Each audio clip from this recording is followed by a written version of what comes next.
Bertemu kembali bersama saya Zawaz Yusof, rentasan berita antara paparan utama edisi 1083. Penangguhan bicara Najib ditolak Mahkamah Persekutuan.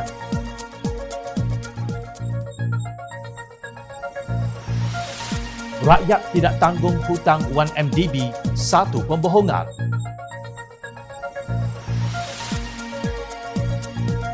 Bagaimana THP lunaskan hutang?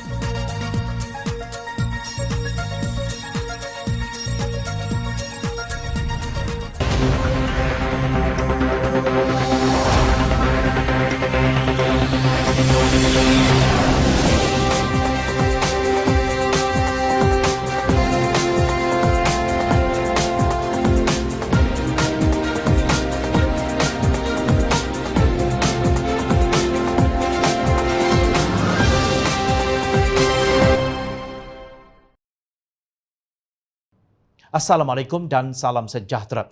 Mahkamah Persekutuan Kelmarin menolak permohonan Datuk Seri Najib Razak untuk menangguhkan tarikh pendengaran rayuan berhubung bukti baharu dalam percubaannya untuk mengenepikan sabitan terhadap kes SRC International Sdn Bhd yang dijadualkan pada 15 dan 16 Mac ini. Timbalan Pendakwa Raya Muhammad Ashraf Adrin Kamarul yang mengesahkan perkara berkenaan berkata permohonan bekas Perdana Menteri itu supaya tarikh perbicaraan rayuan dilapangkan ditolak menerusi hantaran email pada Rabu. Sehubungan itu, tarikh pendengaran dikekalkan sebagaimana yang dijadualkan.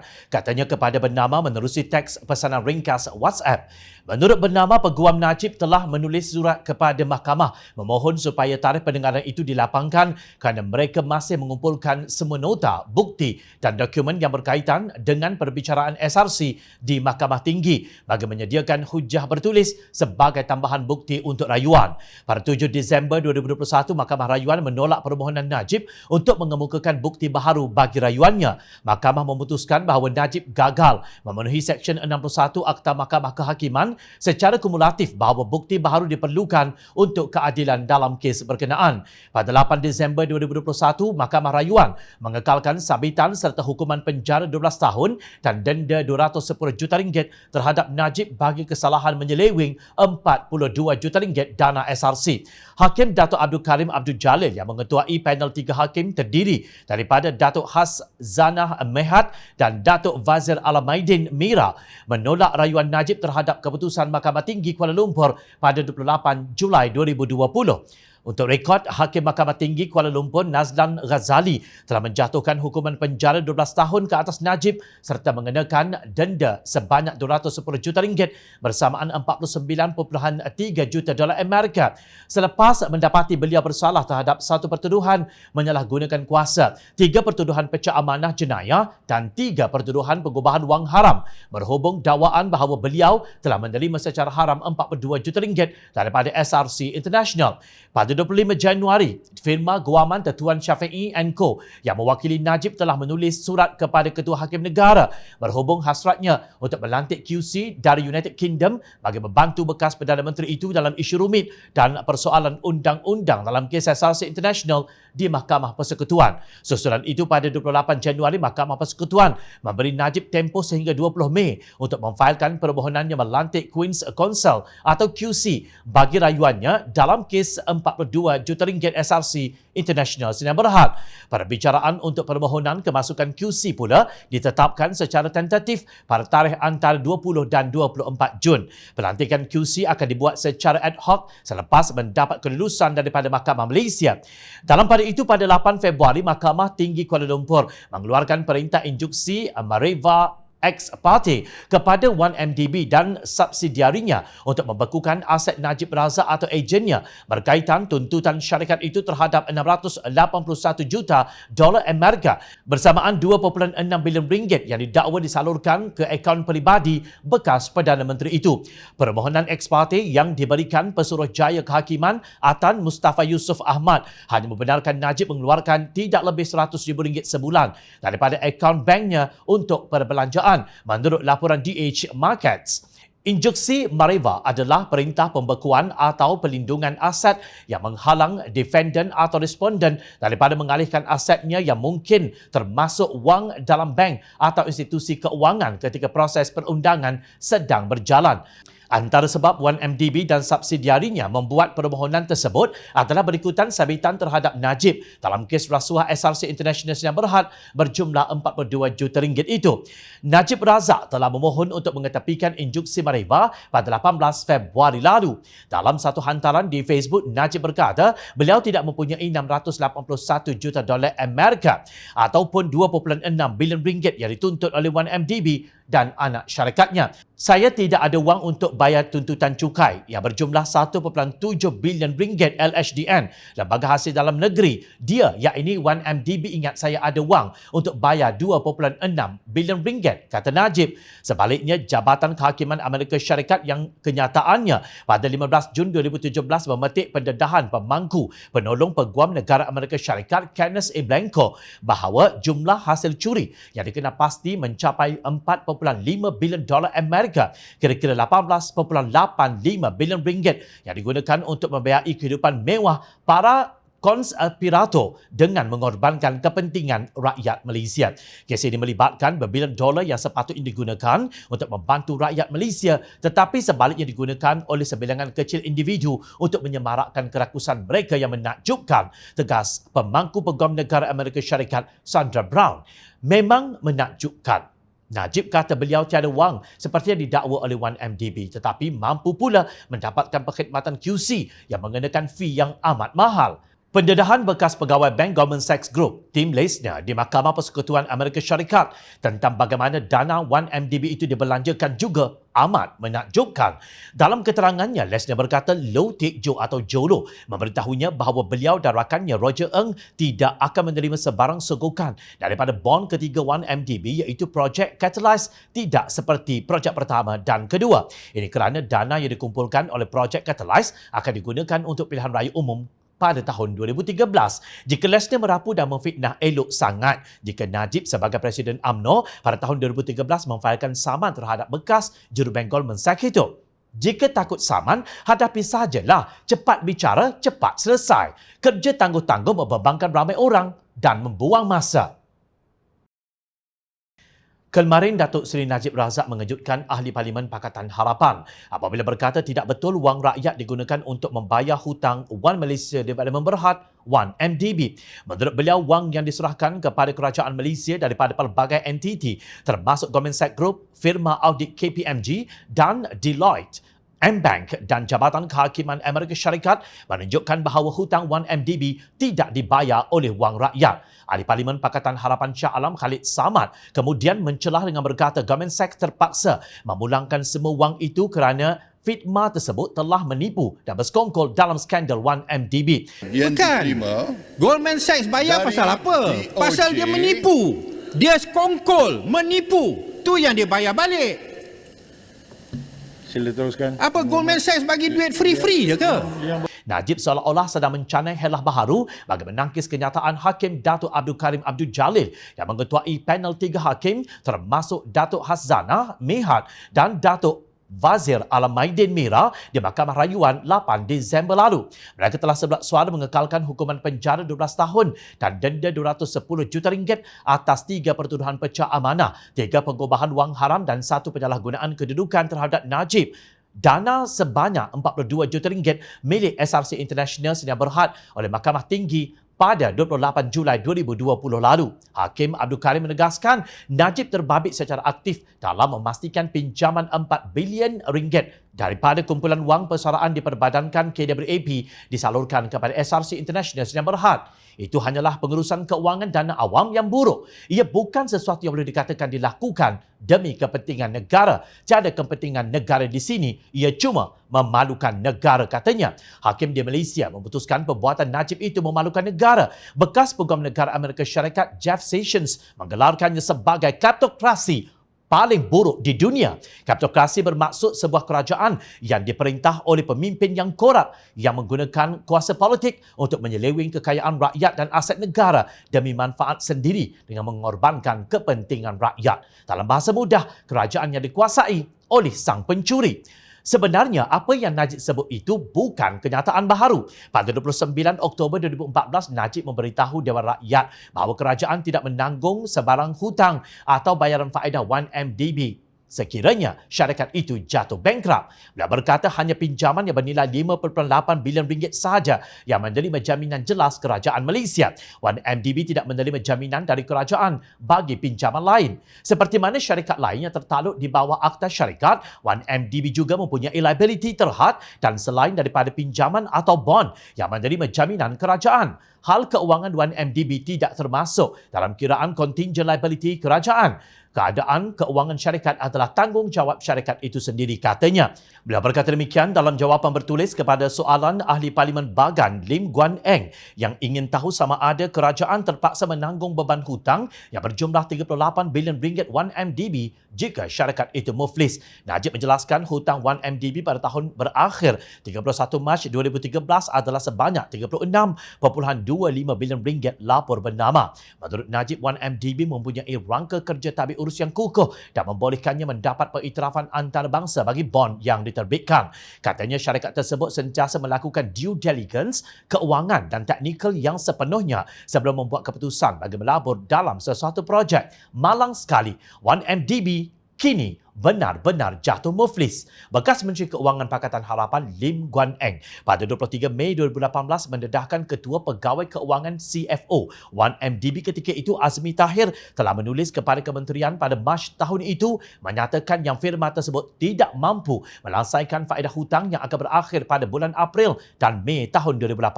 Justru siapa yang tangguh hutang tersebut? Tentunya lah Kementerian Keuangan Malaysia diperbadankan MOF. Duit Kementerian Keuangan ialah duit rakyat Malaysia.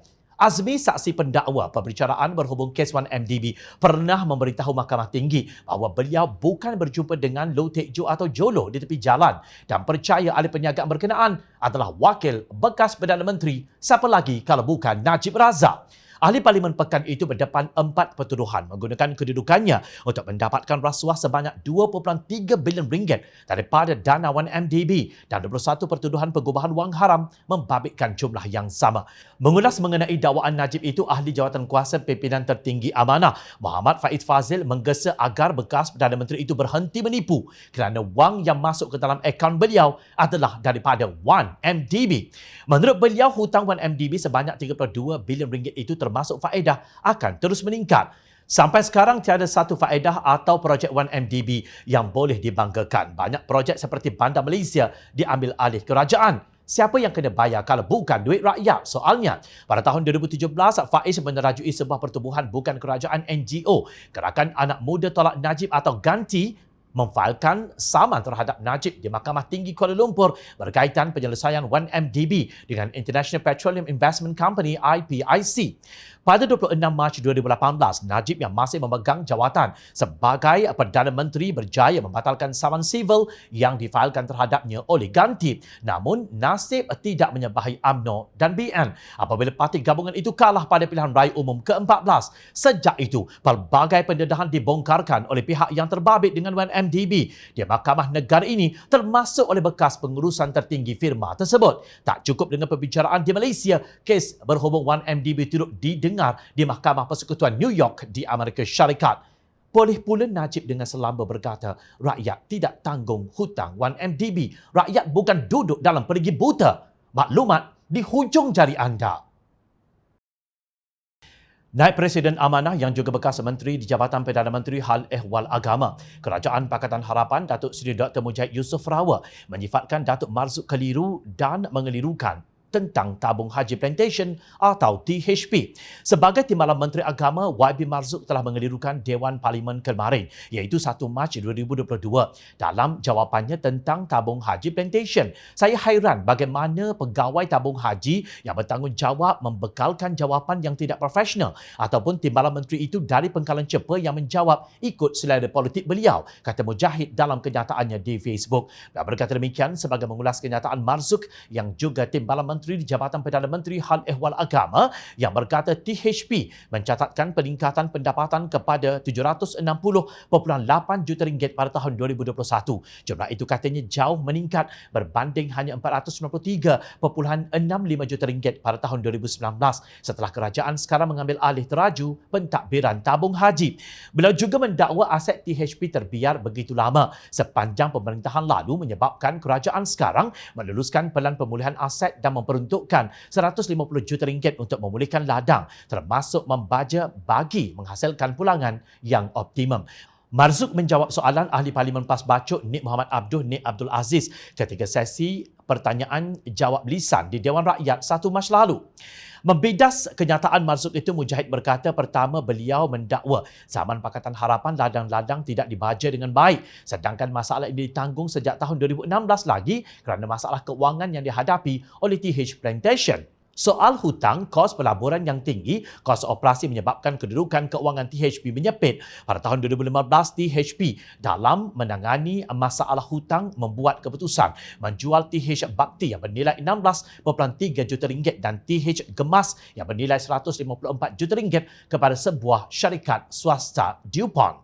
Dalam kenyataan semasa penjualan tersebut, CEO-nya waktu itu memberikan alasan mengurangkan beban hutang THP, jelas Mujahid. Menurut Mujahid, masalah hutang sangat menekan keuangan THP menyebabkan sukuk TH yang membayari hutang THP gagal dilunaskan pada waktunya menyebabkan kesan kepada pendeposit. Faktanya yang gagal dimaklumkan oleh Timbalan Menteri Agama ialah pada tahun kewangan 2018, THP menanggung hutang 1.24 bilion ringgit dan pada suku ketiga, hutang meningkat kepada 1.29 bilion ringgit. Pegangan tunai menyusut dari 50.6 juta ringgit kepada 43.8 juta ringgit. Keadaan ini memerlukan THP membuat rasionalisasi aset untuk memastikan kestabilan keuangannya dan melunaskan hutang sukuknya kepada Badan Induk Tabung Haji, tegasnya. Beliau mendakwa Marzuk tidak bersikap jujur apabila menjawab secara politik tanpa menyatakan kedudukan sebenar keuangan THP. Soalnya bukan jual aset seperti diapi-apikan, tetapi ialah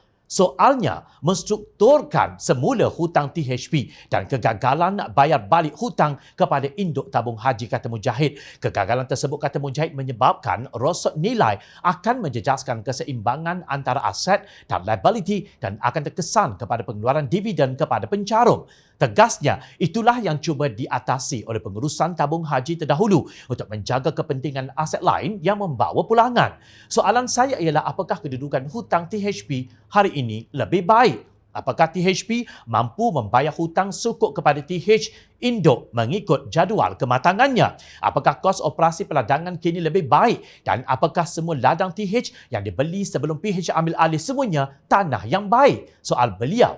Mujahid berpendapat harga sawit yang tinggi bukan menjamin keuntungan. Sebaliknya, kos operasi, tanah yang baik dan tekanan hutang perlu dibuat perkiraan. YB Marzuk harus jujur menjawab masalah THP tanpa perlu berdalih secara politik untuk menaikkan sentimen dan mengelirukan Dewan. Jualan aset untuk perstrukturan hutang bukan menggadaikan aset orang Islam, tetapi keperluan menjaga aset-aset lain yang menguntungkan supaya tidak terjejas pulangan menyeluruh kepada harta umat Islam, jelas Mujahid. Seterusnya, Mujahid mengingatkan bahawa jika trend kenyataan seperti yang dibuat oleh Timbalan Menteri yang bertanggungjawab kepada TH dibiarkan, pengoperasian THP yang tertakluk kepada Perundangan Suruhanjaya Security dan tersenarai di Bursa Saham akan terjejas kerana campur tangan politik.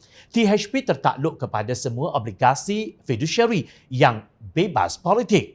Selagi YB Marzuk tidak menjelaskan kedudukan keuangan THP dan tahap keberhutangannya serta mendedahkan berapa peratus tanah THP yang tidak boleh ditanam sawit dan berapakah kos operasi THP, saya menganggap dakwaan hasil lebih baik dari zaman PH hanyalah dakwaan separuh masa. Hakikatnya YB Marzuk menutup sebelah mata kepada masalah lebih besar iaitu penstrukturan semula hutang dan kos operasi yang tinggi, dan itulah yang cuba dilakukan oleh saya semasa PH menjadi kerajaan, ujar Ahli Parlimen Parit Buntar itu. Mengulas lanjut, Mujahid membangkitkan mengenai THP yang tidak dapat memenuhi jadual pembayaran sukuknya kerana tidak mampu.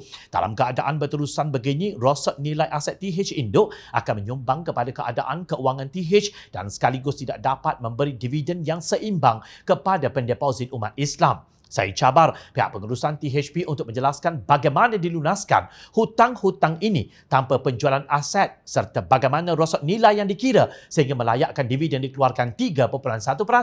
Apakah duit reserve TH diambil lagi untuk tujuan tersebut? Soal Mujahid, untuk rekod dividen kadar agihan tabung haji pada tahun 2019 ialah 3.05%. Beliau juga menempelak sikap pihak yang tidak habis-habis melontarkan tuduhan bahawa Pakatan Harapan menjual aset tabung haji.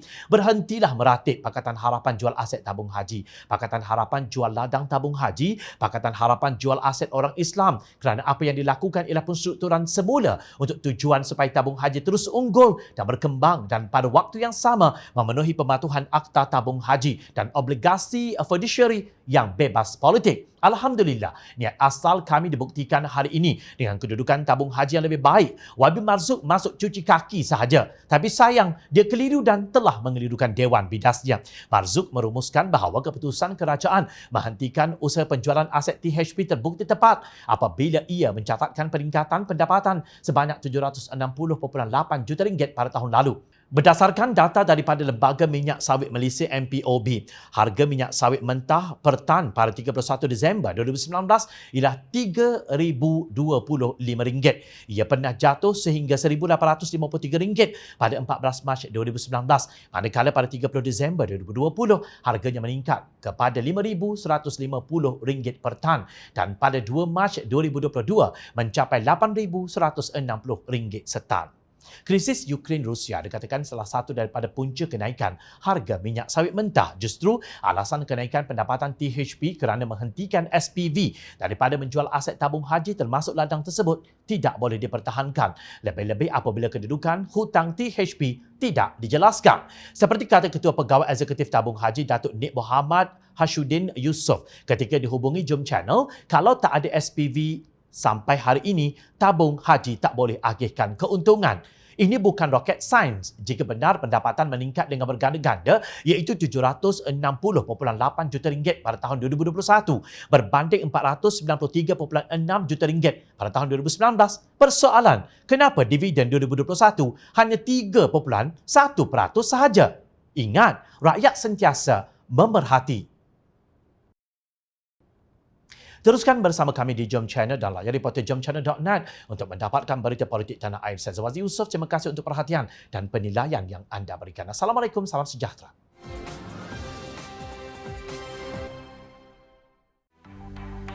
Mencari maklumat dan berita politik yang bebas, kupasan yang tepat, panas.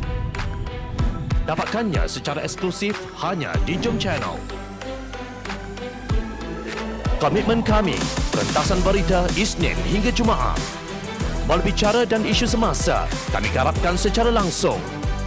Panel-panel berkaliber dan profesional. Interaktif, pandangan anda kami raikan. Jangan lupa bersama kami di setiap hujung minggu dalam edisi khas mingguan.